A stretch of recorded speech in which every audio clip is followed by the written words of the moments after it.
Preview.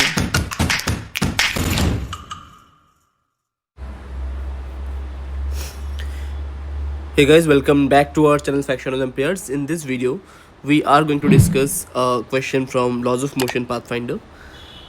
The question is BYU41 and it's based on moving wedge. So moving wedge पे एक फंडा है कि जब भी आप एक मूविंग वेज को ड्रॉ करोगे ना, तो मान लो इस पे कुछ एक ब्लॉक है, समथिंग लाइक दिस. तो जब भी आप मूविंग वेज क्वेश्चन को सॉल्व करोगे, एक बात आप याद रखना कि FBD ऑफ वेज हमें ड्रॉ करना है विद रेस्पेक्ट टू ग्राउंड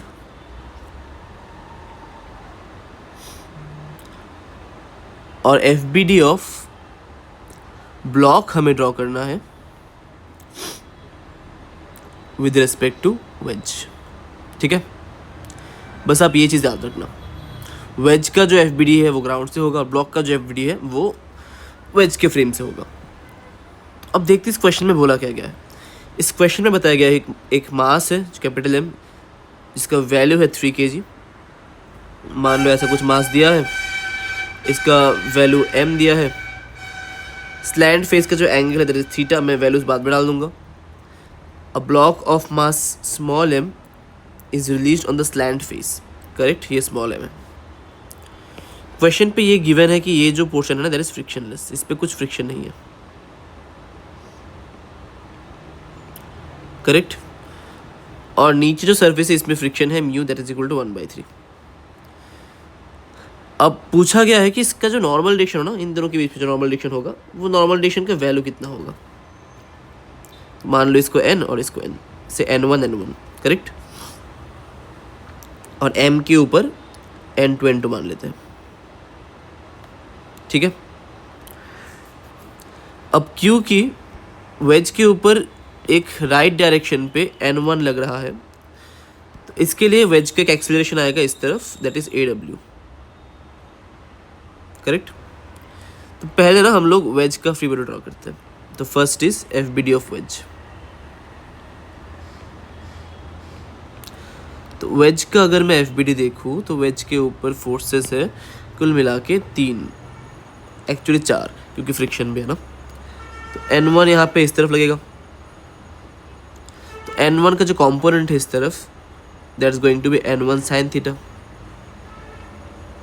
क्योंकि ये थीटा है, ये थीटा है, तो ये 90 माइनस थीटा है. सिमिलरली n1 का जो नीचे वाला कंपोनेंट है that is n1 cos theta. In a similar way n2 ऊपर लगने वाला है और इसका जो वेट है वो नीचे लगने वाला है that is mg, capital mg. Correct, इसके अलावा और एक चीज़ लगेगा दैट इज फ्रिक्शन, जो कि अपोज करेगा मोशन को और उल्टी तरफ लगेगा दैट इज Fs. करेक्ट, अब इसमें ना हम लिख सकते हैं कि n1 sine theta is equal to या फिर माइनस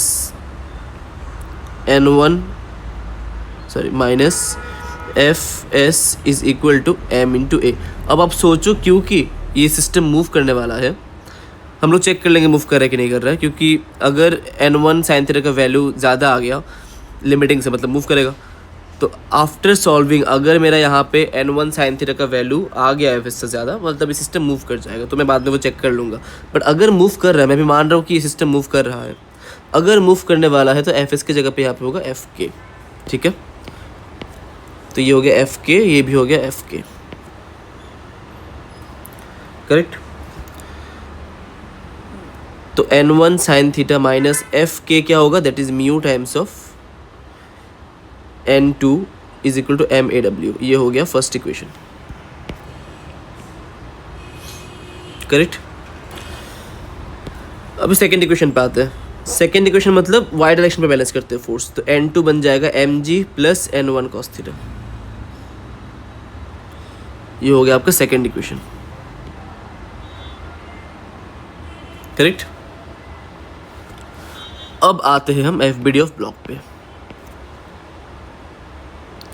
FBD ऑफ ब्लॉक. अगर मैं ब्लॉक का एफ देखूँ ना,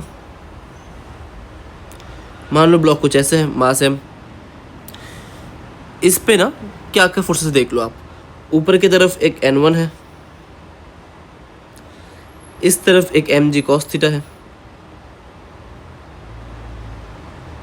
और एक इस पे सूडो फोर्स है इस तरफ, दैट इज MAW, करेक्ट, जिसका एक कंपोनेंट होगा MAW साइन थीटा नॉर्मल की तरफ।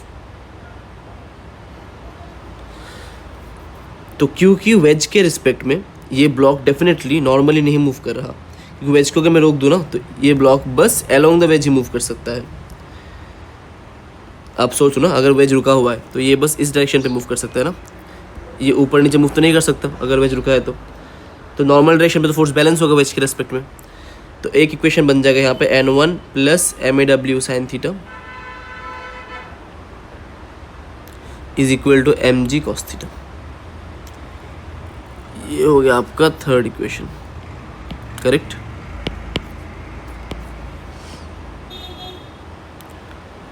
अब तीनों को जोड़ देते हैं क्योंकि N1 चाहिए फाइनली हमें।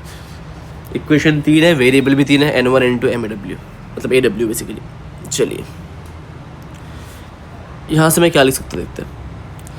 यहाँ से आई कैन राइट कि N1 sine theta, first equation से N1 sine theta minus mu N2 के जगह पे आप डाल दो mg plus N1 sine cos theta is equal to MAW, correct, is equal to MAW, correct. यहाँ पे आप सीधा लिख दो N1 sine theta minus mu mg plus N1 cos theta. अब AW को पुट कर दो ऊपर से थर्ड इक्वेशन से। AW can be written as mg cos theta minus N1 by m sine theta, correct. ये हो गया आपका AW थर्ड इक्वेशन से। तो आप लिख लो अगर चाहिए तो, that is from 2 and this is from 3। 2 3 कौन सा है? ये हो गया आपका 1, ये हो गया आपका 2 और ये हो गया आपका 3, करेक्ट। चलिए बढ़िया, आगे बढ़ते हैं। तो यहाँ से लिख सकते हैं कि N1 sine theta minus mu mg minus mu N1 cos theta is equal to mg cos theta minus MN1 by m sine theta. अब ना आप क्रॉस मल्टीप्लाई कर दो तो that becomes N1 m sine square theta minus mu mmg sine theta minus mu MN1 sine theta cos theta is equal to mmg cos theta minus MN1। अब N1 आप common ले लो, क्या बनेगा? m sine square theta